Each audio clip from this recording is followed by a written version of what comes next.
up, everyone? I'm Rifimo Otaku, and I'm going to talk about episode 11 of High School DxD BorN, and the story gets better and better once again with this final arc of the series. Wow.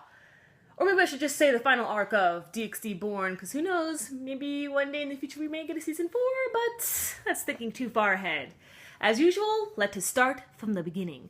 So, the gang had to get Valley to help them out. So Kaneko and Issei talk over to Kuroka, and bada bing, bada boom, bam, Valley comes in. He was hiding there all along. And he decides to help them out, and he has no intentions of harming them, for he has something else planned in mind. What is that plan? We don't know. We do not know. But he decides to help them to get into the dimensional gap unharmed. The thing is, though, is that they're only able to stay in the dimensional gap for 1 hour. After an hour, they will be sent back. So, what we also find out is if things don't go too well for Issei, or any of the others by that matter, they will be reincarnated into fallen angels. Yeah. Oh dear, they're putting a lot at stake right now. But you saw when they all came together, always, every single time, that repeated theme of how much they have grown as a family returns. And it shows. It really does. Like, you have to be blind not to see that these guys are a family. Like, wow. These guys are tight. And that's great. That's what I love about this. There's many things why I love about DxD. It's fantastic. It really is. So, continuing on with this review. So, they find Riz over at the dimensional gap because physics doesn't really apply over there. So, using the power of friendship within their hearts, they were able to get Riz. How?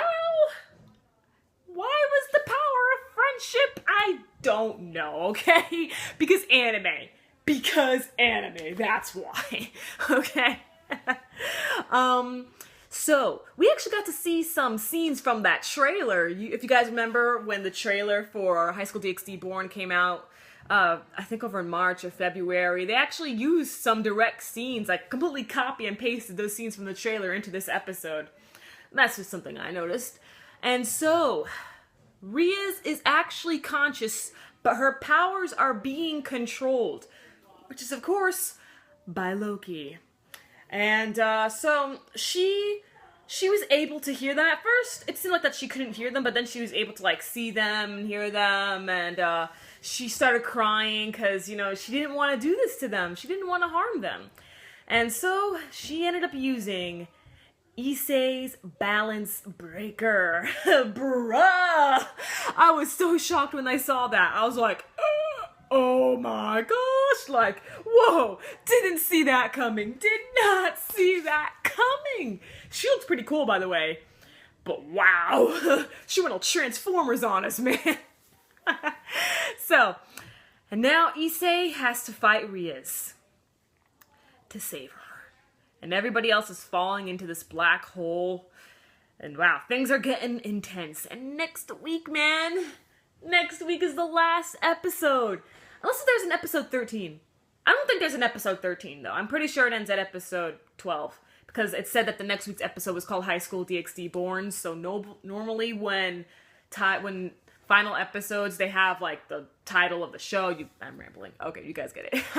So, catch me later as I review Kuroko's Basketball Season 3. I will not be reviewing Kekai Sensen, for today was a recap episode. So, I'm Rifimo Otaku. Sayonara.